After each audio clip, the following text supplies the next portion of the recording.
ಫಲಿತಾಂಶ ಉತ್ತಮಪಡಿಸುವ ನಿಟ್ಟಿನಲ್ಲಿ ಶೈಕ್ಷಣಿಕ ಪ್ರೇರಣಾ ಕಾರ್ಯಕ್ರಮಗಳನ್ನು ಯಶಸ್ವಿಯಾಗಿ ಹಮ್ಮಿಕೊಳ್ಳಲಾಗಿದ್ದು, ವಿದ್ಯಾರ್ಥಿಗಳು ಮತ್ತು ಪೋಷಕರಿಗೆ ಪ್ರೇರಣೆ ನೀಡಲಾಗಿದೆ.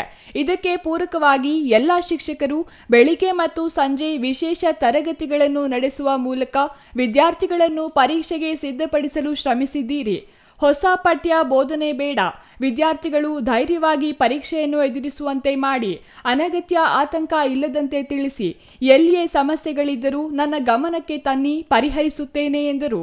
ವಿದ್ಯಾರ್ಥಿಗಳಿಗೆ ಅನುಕೂಲವಾಗುವಂತೆ ಬಸ್ ವ್ಯವಸ್ಥೆ ಮಾಡಲಾಗಿದೆ, ನಿರಂತರ ವಿದ್ಯುತ್ ಲಭ್ಯವಿರುವಂತೆ ಮಾಡಲಾಗಿದೆ ಎಂದರು. ನಮ್ಮೆಲ್ಲರ ಶ್ರಮಕ್ಕೆ ಈ ಬಾರಿಯ ಫಲಿತಾಂಶದಲ್ಲಿ ಪ್ರತಿಫಲ ದೊರೆಯುತ್ತದೆ ಎಂಬ ವಿಶ್ವಾಸವನ್ನು ಅವರು ವ್ಯಕ್ತಪಡಿಸಿದರು. ಹಾಗೆ ಯಾವುದೇ ಒಂದು ಗಾಬರಿ ಬೇಡ, ನೀವು ಆ ಮಕ್ಕಳಲ್ಲಿ ತುಂಬಬೇಕು. ಯಾಕಂದ್ರೆ ಅವ್ರಿಗೆ ಪಾಪ ಫಸ್ಟ್ ಟೈಮ್ SLC ಎಕ್ಸಾಮ್ ನಾನು ನನಗೂ ಭಯ ಆಗಿತ್ತು. ಹಾಗೆ ಆ ಮಕ್ಕಳಿಗೆ ಭಯ ಇದೆ. ನೀವು ಇವತ್ತು ನಾಳೆ ಹೊಸ ಪಾಠ ಯಾವುದು ಮಾಡೋ ಅವಶ್ಯಕತೆ ಇಲ್ಲ. ಜಸ್ಟ್ ಆ ಮಕ್ಕಳಿಗೂ ಹೇಳ್ರಿ, ಇನ್ನು ಹೊಸ ಪಾಠ ಅದನ್ನು ಓದಿ ತಲುಪಿಸ್ಕೊಳ್ಳೋಕ್ಕಾಗಲ್ಲ.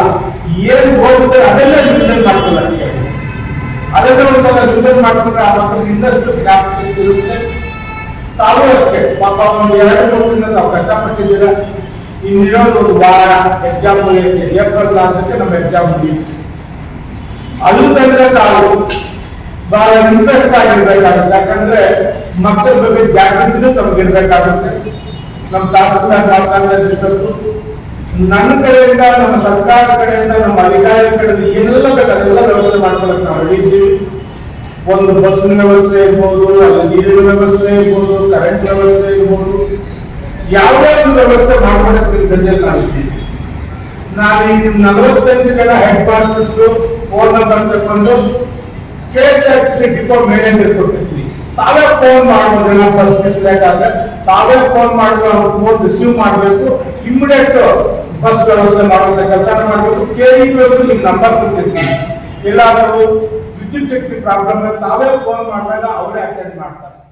ತಹಸೀಲ್ದಾರ್ ಮನೀಷಾ ಎಸ್ ಪತ್ರಿ ಮಾತನಾಡಿ, ಪರೀಕ್ಷಾ ಕೇಂದ್ರಗಳಲ್ಲಿ ಸಿದ್ಧತೆಗಳು ಪೂರ್ಣಗೊಂಡಿದ್ದು, ಪರೀಕ್ಷಾ ಕೇಂದ್ರಗಳಲ್ಲಿ ಮೊಬೈಲ್ ಬಳಕೆ ಕಡ್ಡಾಯವಾಗಿ ನಿಷೇಧಿಸಲಾಗಿದೆ.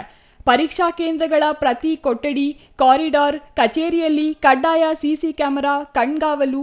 ಪರೀಕ್ಷಾ ಕೇಂದ್ರಗಳ ಪ್ರತಿ ಕೊಠಡಿ, ಕಾರಿಡಾರ್, ಕಚೇರಿಯಲ್ಲಿ ಕಡ್ಡಾಯ ಸಿಸಿ ಕ್ಯಾಮೆರಾ ಕಣ್ಗಾವಲು. ಪರೀಕ್ಷಾ ಕೇಂದ್ರದ 200 ಮೀಟರ್ ಸುತ್ತಳತೆಯನ್ನು ನಿಷೇಧಿತ ಪ್ರದೇಶವೆಂದು ಘೋಷಿಸಿ ಸೆಕ್ಷನ್ 144 ಜಾರಿ ಮಾಡಿ ಶಾಂತಿ ಸುವ್ಯವಸ್ಥೆಗೆ ಪೊಲೀಸ್ ಸಿಬ್ಬಂದಿ ಆಯೋಜನೆ ಮಾಡಲಾಗಿದೆ ಎಂದರು. ಕ್ಷೇತ್ರ ಶಿಕ್ಷಣಾಧಿಕಾರಿ ಎನ್ ವೆಂಕಟೇಶಪ್ಪ ಮಾತನಾಡಿ, ತಾಲೂಕಿನ 9 ಪರೀಕ್ಷಾ ಕೇಂದ್ರಗಳಲ್ಲಿ 1310 ಬಾಲಕರು, 1156 ಬಾಲಕಿಯರು ಸೇರಿ ಒಟ್ಟು 2466 ವಿದ್ಯಾರ್ಥಿಗಳು SSLC ಪರೀಕ್ಷೆ ಬರೆಯಲಿದ್ದು, ಬಾಗೇಪಲ್ಲಿ ಟೌನ್ ವ್ಯಾಪ್ತಿಯಲ್ಲಿ 4 ಕೇಂದ್ರಗಳು, ಗ್ರಾಮಾಂತರ ಪ್ರದೇಶದಲ್ಲಿ 5 ಕೇಂದ್ರಗಳಲ್ಲಿ ಪರೀಕ್ಷೆ ನಡೆಯಲಿದೆ. 9 ಪರೀಕ್ಷಾ ಕೇಂದ್ರಗಳಲ್ಲಿ ಆರೋಗ್ಯ ಇಲಾಖೆಯಿಂದ ವೈದ್ಯಕೀಯ ಸೇವೆ, ORS ಪಾನೀಯ, ಶುದ್ಧ ಕುಡಿಯುವ ನೀರಿನ ವ್ಯವಸ್ಥೆ, ಶಾಲಾ ಆಡಳಿತ ಮಂಡಳಿಯಿಂದ ಕೊಠಡಿಗಳಲ್ಲಿ ವಿದ್ಯುತ್, ಶೌಚಾಲಯ ವ್ಯವಸ್ಥೆ ಕಲ್ಪಿಸಲಾಗಿದೆ ಎಂದರು. Ganesh R, CTV news, Bagepalli.